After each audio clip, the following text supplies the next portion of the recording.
Bom dia, boa tarde, boa noite. A todos os que estão chegando, sejam muito bem-vindos. Os que estão retornando, bem-vindos de volta. Eu sou a Tia Lu e esse aqui é o nosso espaço de leitura compartilhada e bate-papo. E aí, qual é a boa de hoje?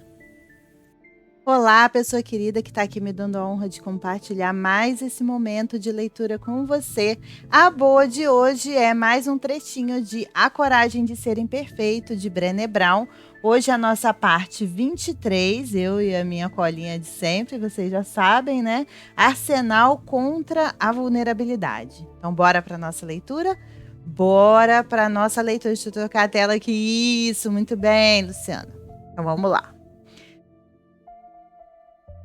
Peraí que eu tô na parte final. Nossa, aqui começa. Então vamos lá. Quer tenhamos 14 ou 44 anos, eu tô quase nos 44, né? Tô com 43. Nossa armadura e nossas máscaras são individualizadas e exclusivas, assim como a vulnerabilidade, o desconforto e as dores que tentamos minimizar. Por isso, fiquei surpresa ao descobrir que todos nós temos um pequeno arsenal de mecanismos de proteção em comum. Nossa armadura pode ter sido feita sob medida, mas algumas partes dela são permutáveis. Ao abrirmos algumas frestas da armadura, podemos expor à luz do dia elementos mais ou menos universais de proteção contra a vulnerabilidade.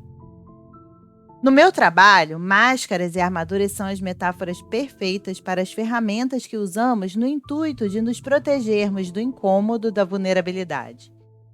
Com as máscaras, nos sentimos mais seguros, mesmo quando elas nos sufocam. Com as armaduras, nos sentimos mais fortes, mesmo quando ficamos cansados de carregar tanto peso nas costas. A ironia é que quando deparamos com alguém que está escondido ou protegido por máscaras e armaduras, nos sentimos frustrados e rejeitados. Eis o paradoxo. Vulnerabilidade é a última coisa que quero sentir em mim, mas a primeira que procuro no outro. Se eu estivesse dirigindo uma peça sobre o arsenal contra a vulnerabilidade, o cenário seria um refeitório de colégio e os personagens seriam os nossos eus de 11, 12, 13 anos. Eita, fasezinha difícil. Você se lembra dessa fase? Você passou por ela tem pouco tempo? Muito tempo, que nem eu? Mais tempo do que eu, mas é uma fase que ninguém vai se lembrar como uma fase fácil, viu? Em termos de vulnerabilidade, vergonha e tudo isso. Escolhi essa faixa etária porque pode ser difícil identificar a armadura nos adultos. Uma vez que a vestimos por muito tempo, ela se molda às nossas feições e acaba ficando indetectável, como uma segunda pele. Com as máscaras acontece o mesmo. Entrevistei centenas de participantes que compartilhavam do mesmo medo. Não posso tirar a máscara agora. Ninguém sabe como sou realmente. Nem meu cônjuge, nem meus filhos, nem meus amigos. Eles nunca estiveram com meu eu verdadeiro. Para dizer a verdade, nem eu mesma tenho certeza de quem eu sou por baixo disso tudo. Os pré-adolescentes e adolescentes, no entanto, são muito diferentes.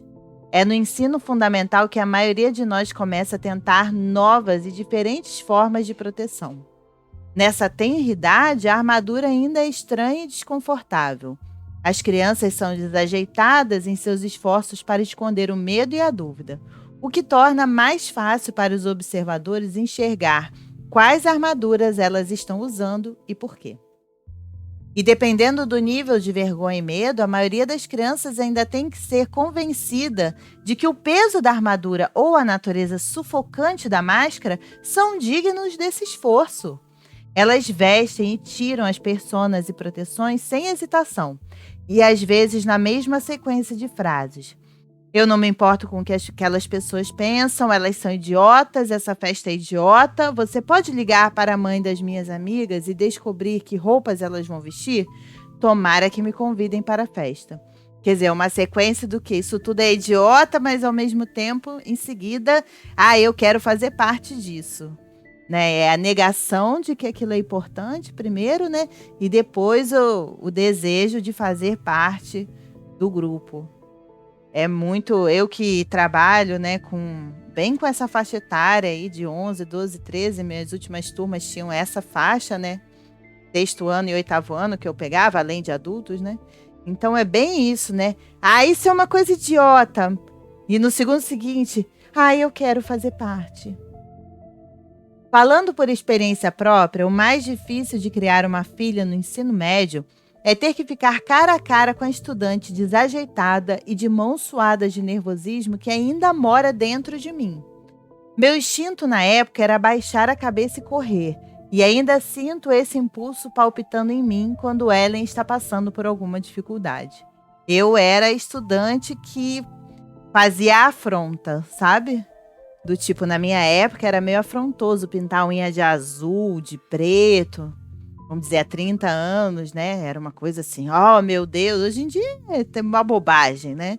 Mas pintava a unha de azul, de preto, usar um lápis preto no olho para ir para a escola às 7 horas da manhã, entendeu? Falar umas coisas assim, meio... essa era a minha armadura. Hoje eu entendo, né? Eu curto unha escura, né? Quando eu tô afim de pintar, mas aquela época era para afrontar, era armadura. Não chega perto de mim não que eu sou perigosa. Ou não chega perto de mim não que você vai descobrir que eu sou uma bananinha. Quer tenhamos 14 ou 44 anos, nossa armadura e nossas máscaras são individualizadas e exclusivas, assim como a vulnerabilidade, o desconforto e as dores que tentamos minimizar. Por isso, fiquei surpresa ao descobrir que todos nós temos um pequeno arsenal de mecanismos de proteção em comum. Nossa armadura pode ter sido feita sob medida, mas algumas partes delas são permutáveis. Ao abrirmos algumas frechas da armadura, podemos expor à luz do dia elementos mais ou menos universais de proteção contra a vulnerabilidade. Quando esses mecanismos compartilhados começam a emergir na coleta de dados, meu primeiro instinto foi classificar o comportamento e enxergar as pessoas à minha volta como estereótipos. Ela com certeza usa essa máscara. Meu vizinho veste direto essa armadura. É da natureza humana querer categorizar e simplificar, mas isso nos afasta da verdade. Nenhum de nós utiliza apenas uma dessas defesas universais. A maioria será capaz de se relacionar com quase todas elas, dependendo das diferentes situações que atravessa. Minha esperança é que uma espiada nesse arsenal nos ajude a olhar para dentro de nós mesmos. De que forma nos protegemos da vida? Quando e como começamos a usar esses mecanismos de defesa? O que nos faria abrir mão da armadura? Ser o bastante. A parte que me pareceu mais contundente na minha pesquisa foi descobrir as táticas que irei descrever a seguir. Elas permitem que as pessoas tirem suas máscaras e armaduras. Presumi ter encontrado estratégias exclusivas para cada mecanismo de proteção, mas estava enganada. No primeiro capítulo, falei sobre ser o bastante como antídoto para a escassez e exemplifiquei as características da escassez, como a vergonha, a comparação e a desmotivação. Portanto, parece que acreditar que somos bons o bastante é o caminho para fora da armadura. Acreditar que somos bons o bastante é o caminho para fora da armadura. Ele nos autoriza a tirar a máscara.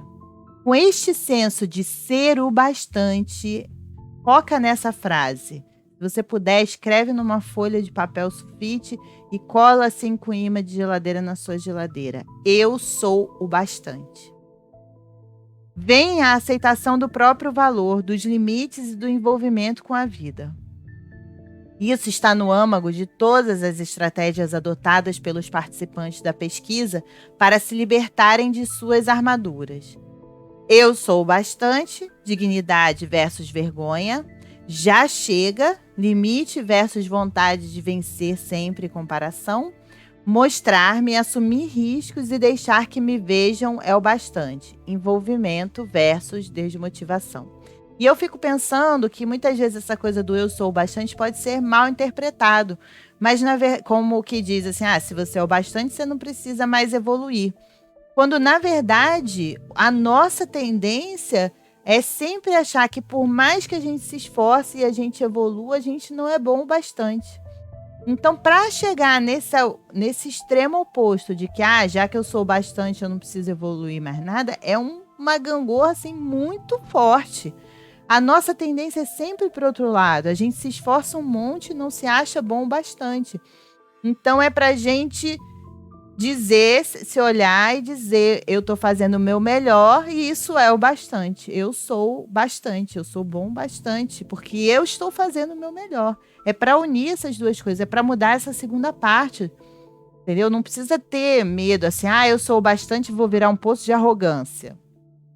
Dificilmente isso vai acontecer na natureza de quem não se acha bom bastante, por mais que se esforce demais todos os dias. É justamente para você tirar essa síndrome do impostor, né? Que é esse termo que os artistas usam, que eu gosto de trazer, que é você nunca se achar bom, o suficientemente bom, e você tá ali se esforçando, e isso dá uma dor na alma, né? Uma dor interna, uma dor na mente, como você desejar, como você preferir entender.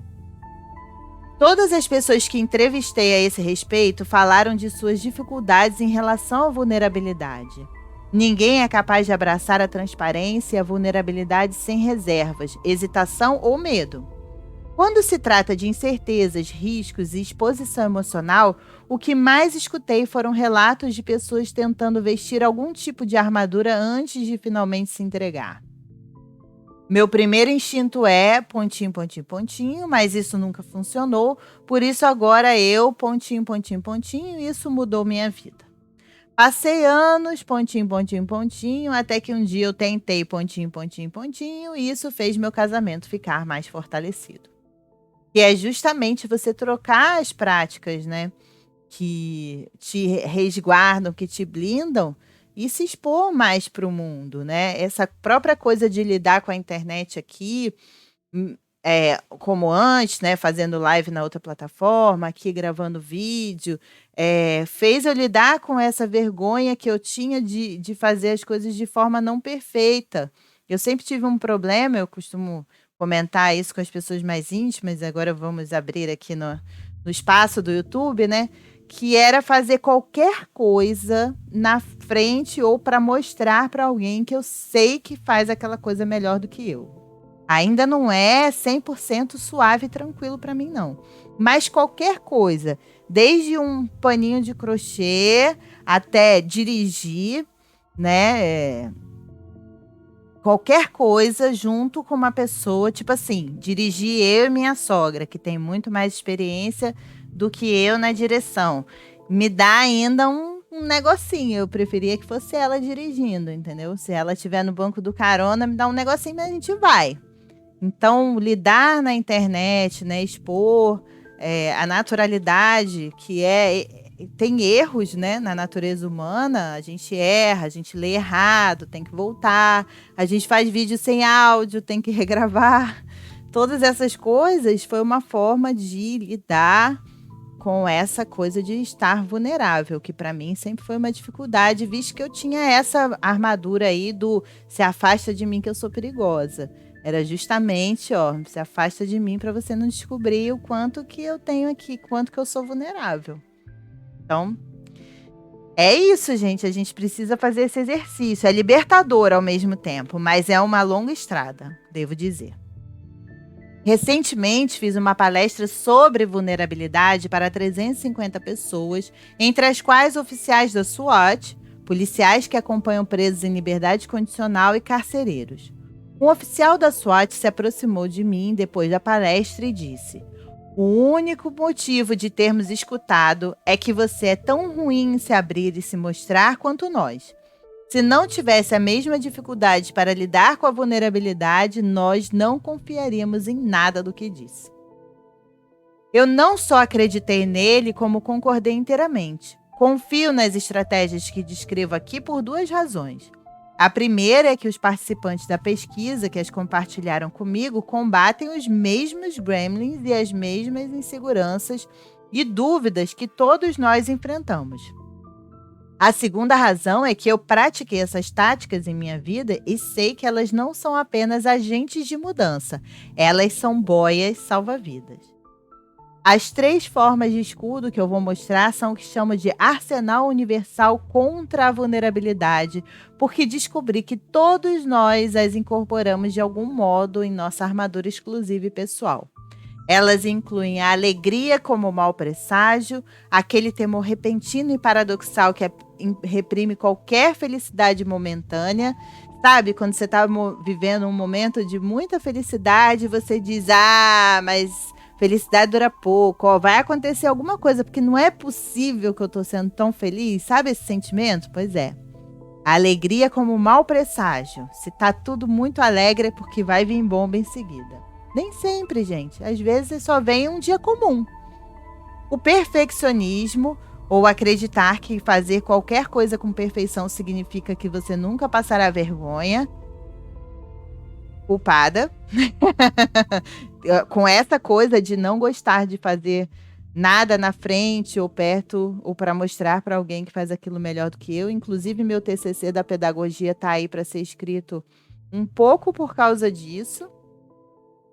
Essa coisa de mandar um trabalho para ser lido por alguém que eu sei que escreve trabalhos científicos muito melhores do que eu poderia fazer, né? Tá dando um entravezinho, mas eu vou dar conta. Eu não sou pedagoga ainda, eu sou licenciada em matemática, né? Mas eu quis fazer a pedagogia, que é o caminho que eu tinha que ter seguido mesmo. E o entorpecimento, a adoção de qualquer recurso que anestesia a dor do desconforto e da solidão. Cada escudo é acompanhado por estratégias para se viver com ousadia. Todas elas nos ensinam a ser o bastante e têm eficácia comprovada no desarmamento. E a gente vai ficando por aqui com a nossa leitura e as nossas reflexões. E aí, você está gostando? Então, deixa um like aqui para ajudar a promover esse vídeo dentro da plataforma, promover o projeto dentro do YouTube, e o YouTube entende que você gosta, deixa eu trocar a tela aqui, que você gosta desse tipo de conteúdo e te oferece mais coisas sobre a coragem de ser perfeito, sobre leitura compartilhada. Aqui embaixo tem os links das minhas redes sociais, Twitter e Instagram, e aqui em cima tem a playlist com todos os trechos já lidos até aqui de A Coragem de Ser Imperfeito. Muito obrigada pela sua companhia, a gente se vê num próximo vídeo. Fiquem bem, um beijo e tchau. Tchau, tchau, tchau, tchau, tchau.